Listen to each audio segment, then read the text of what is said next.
श्रीकृष्णप्रेमी महाप्रभुविरचितायां वैष्णवसंहितायां तुलसीदासचरित्रात् एका घटना।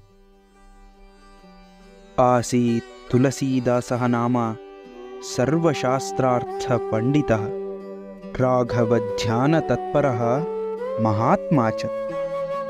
सः काश्यां भागीरथीनदीतीरे विपुलं मठं निर्माय अन्वहं सत्सङ्गं करोति स्म। राम राम राम राम राम। दिने दिने साधवः तत्रैव वासं कृत्वा अखण्ड रामनाम तारकमन्त्रजपं कुर्वन्ति स्म।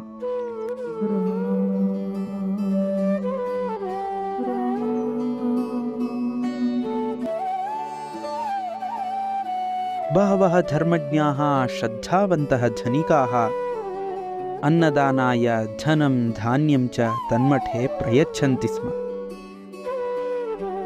विरक्तः तुलसीदासः निर्ममः निर्भरः सन् राघवस्य कृपां पश्यन् तन्नामकीर्तनमेव करोति स्म।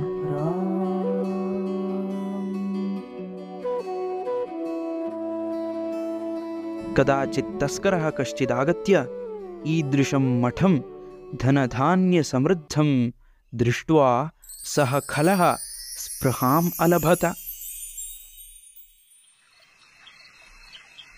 अर्धरात्रौ स पापात्मा यदा नामसङ्कीर्तनं प्रवर्तते स्म तदा क्षिप्रमेव धनं धान्यं हृत्वा बहिर्द्वारं प्रति अधावत्। तदा तत्रैव तिष्ठन्तौ सायुधौ द्वारपालकौ दृष्ट्वा चिन्ताकुलः आसीत्। भीतसमाकुलः चोरः पुनः पुनः समागत्य तौ दृष्ट्वा बहिः गन्तुं न अशक्नोत्। तावत् कृपासिन्धुः तुलसीदासः नामकीर्तनम् आचरन् आगच्छत्। तं तुलसीदासं दृष्ट्वा भीतः सद्य एव शिरसा प्रणम्य दीनः तस्करः कृताञ्जलिः अवदत्। भगवन्, पापबुद्धिसमन्वितोऽहं धनलाभेन तावकं धनम् आदाय गृहं यदा सत्वरं गच्छामि स्म तदा महावीरौ द्वारपालकौ खड्गधारिणौ दृष्ट्वा अत्र भीतः तिष्ठामि। मां क्षमस्व कृपानिधे।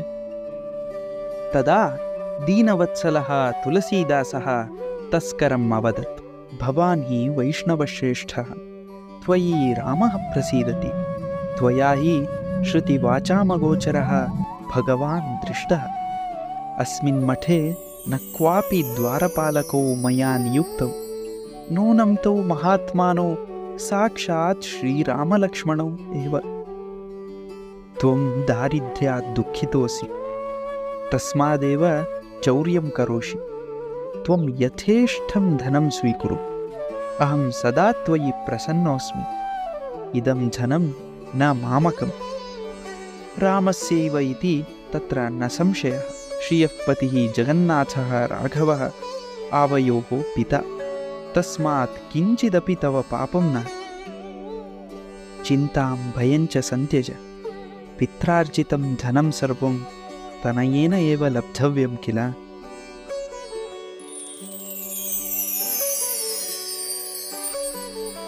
भवान् तु भागवतश्रेष्ठः, कामक्रोधविवर्जितः अस्ति। चोरं मां भ्रातृवत् प्रेम्णा पश्यति। ब्राह्मणोत्तमा, तवैव दर्शनात् अद्य नवजीवनं प्राप्तः अस्मि। किम् अनेन धनेन? कृपया मह्यं रामनामधनं देहि।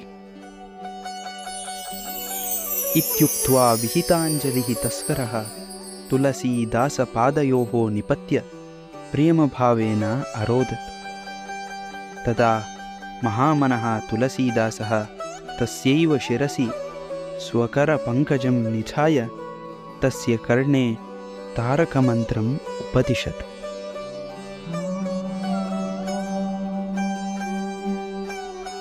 तदा प्रभृति चोरः अपि वैष्णवत्वम् अवाप्य तत्रैव नित्यं प्रेम्णा कैङ्कर्यमाचरन् न्यवसत्।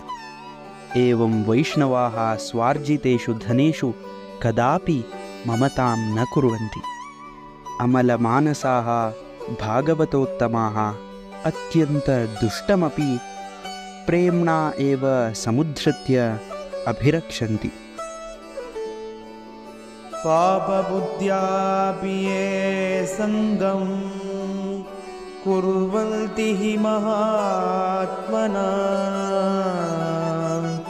आत्मशुद्धिं प्राप्नुवन्ति तत्क्षणादेव ते कला।